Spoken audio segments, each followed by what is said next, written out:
आज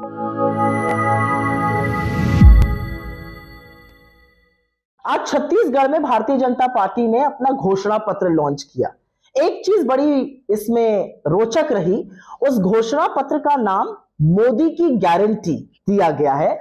और यही नहीं, मोदी जी ने अपनी गारंटी को बकायदा साइन करके निकाला है। ये जो घोषणा पत्र है ये प्रधानमंत्री के सिग्नेचर के साथ आया है।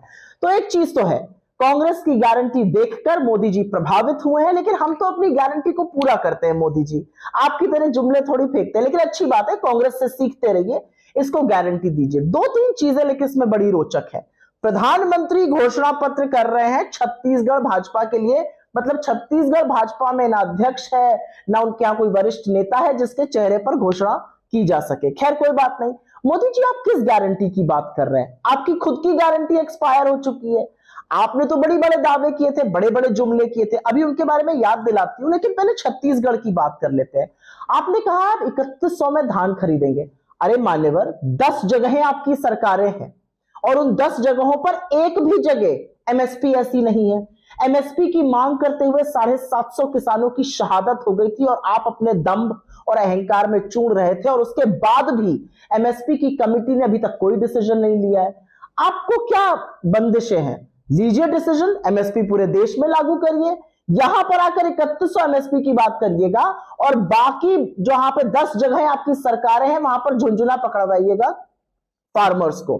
फिर आपने यहां पर आकर एक और नया जुमला फेंका, आप कुछ 1 लाख पद भरेंगे। अरे 10 लाख से ज्यादा सेंट्रल पद खाली पड़े हैं, आपके एक हस्ताक्षर से भर जाएंगे, पहले उसको भर दीजिए।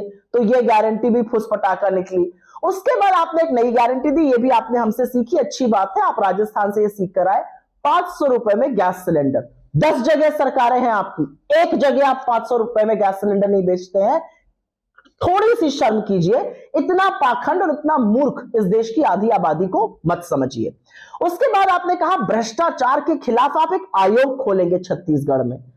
मान्यवर, वो जो तोता है आपका अडानी, उसकी जांच कब कीजिएगा? उसके लिए कौन सा आयोग गठित करिएगा? कब डीआरआई और सेबी को बोलिएगा कि कुछ दस्तावेज इकट्ठा करें और उनकी जांच करें? कब तक उनको बचाते रहिएगा? आज सवाल इस बात का है। और फिर आपने कहा कि आप 5 लाख जो आदिवासी हैं उनको पट्टे पर उनका पट्टा देंगे। बगल में बहुत थोड़ी सी दूरी पर मध्य प्रदेश में आपकी सरकार चल रही है। 18 साल के कुशासन में करीब 4 लाख आदिवासियों का वनाधिकार से वो वंचित हुए हैं। हमने उनको वादा किया कि सरकार बनते ही हम उनके निरस्त पट्टों को पुनः बहाल करेंगे और उनको देंगे। ये काम आप मध्य प्रदेश में क्यों नहीं कर पाए? तो आपकी गारंटी भी आप ही की तरह अब नए जुमले लेकर आप आए हैं। लेकिन वो जो पुरानी गारंटी थी ना, जो एक्सपायर हो गई, उसका क्या हुआ? क्या गारंटी थी? अच्छे दिन आएंगे। आप तो अच्छे दिन का नाम ही नहीं लेते। आप कहते थे 15-15 लाख सबके अकाउंट में डालूंगा, एक फूटी कौड़ी नहीं आई, वो गारंटी भी एक्सपायर हो गई। फिर आप कहते थे 2 करोड़ सालाना रोजगार बनाऊंगा, अभी तक तो 20 करोड़ रोजगार बन जाने चाहिए थे। अब आप 55,000 नियुक्ति पत्र बांटते हैं, जो काम कभी डाकिया करता था, वो गारंटी भी रद्द हो गई। फिर आपने कहा था कि आप पेट्रोल और डीजल का दाम 40 रुपए प्रति लीटर पे ले आओगे, और उसने तो शतक लगा दिया। यह गारंटी भी आपकी फुसफटाका साबित हुई। फिर आप कहते थे कि रुपए और डॉलर का जो मूल्य है वो एक हो जाएगा, क्योंकि जैसे जैसे रुपया गिरता है वैसे वैसे प्रधानमंत्री की प्रतिष्ठा गिरती है। रुपया तो 83 पार कर गया, प्रतिष्ठा किस गोते में खाने में चली गई कुछ किसी को पता ही नहीं है। तो मुझे ऐसा लगता है कि जो चीन को लंबी लंबी आप फेंकते थे कि लाल आंखें दिखानी चाहिए और फलाना करना चाहिए, आपने वो कुछ नहीं किया है। आपकी खुद की गारंटी एक्सपायर हो चुकी है, वारंटी भी एक्सपायर है।